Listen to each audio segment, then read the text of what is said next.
Adakah bank rakyat lebih bagus daripada emas atau adakah emas lebih bagus daripada bank rakyat? Okey, I akan jawab sebegini.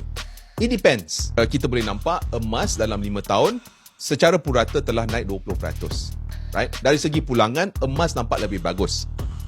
Tetapi bank rakyat kita dapat cash flow.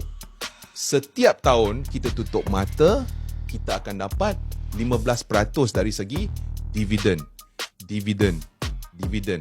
So, untuk saya, especially I'm still working, so maybe untuk orang yang dah bersara, the 15% cash flow is 100 times better letak duit dalam emas. Sebab emas kita kena jual in order for us to dapat keuntungan atau dapat cash flow. Tetapi saham bank rakyat, kita letak duit dalam bank rakyat, tutup mata, setiap tahun kita dapat 15%. Dan ini adalah cash flow. So, I won't say one asset class is better than the other asset class, right?